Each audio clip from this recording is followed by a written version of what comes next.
একটা জিনিস বলো তো, কলকাতা থেকে গোয়া যাওয়ার পথে যদি তোমাদের ফ্লাইট চেঞ্জ হয় তাহলে তোমাদের লাগেজটা কোথায় যাবে? যেখানে ফ্লাইট চেঞ্জ হবে সেখানে নিতে হবে নাকি সরাসরি গোয়াতেই পেয়ে যাবে? আমার হাতে যে দুটি বোর্ডিং পাস, তার একটা কলকাতা থেকে হায়দ্রাবাদ, অন্যটি হায়দ্রাবাদ থেকে গোয়া। কেন?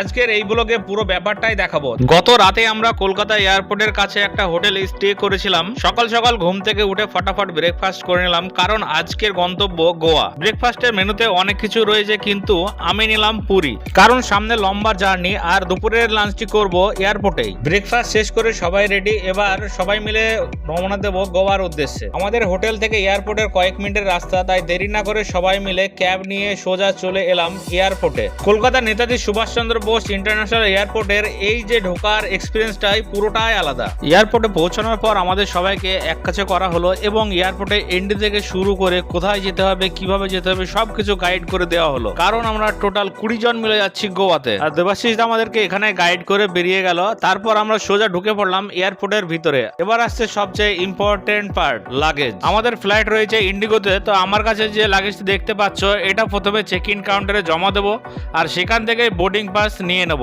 আমাদের ফ্লাইট কিন্তু ডিরেক্ট নয়, প্রথমে কলকাতা থেকে হায়দ্রাবাদ, তারপরে হায়দ্রাবাদ থেকে গোয়া।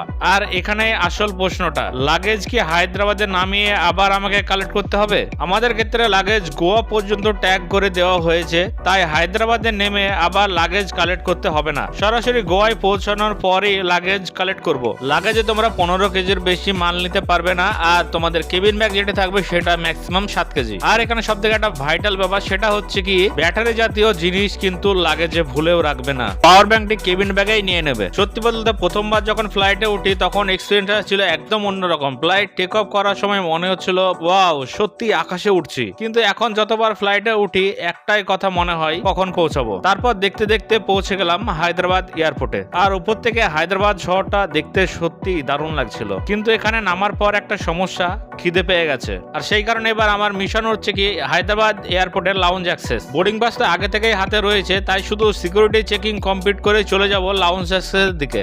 লাউঞ্জে কিভাবে ঢুকলাম, কত টাকায় লাগলো, আর কি কি আনলিমিটেড খাওয়া দাওয়া করলাম এবং এয়ারপোর্টের প্রিমিয়াম এক্সপিরিয়েন্স কেমন ছিল সেটা পুরোটাই দেখাবো পরের ব্লগে, তাই পরের ভিডিওটি একদম মিস করো না।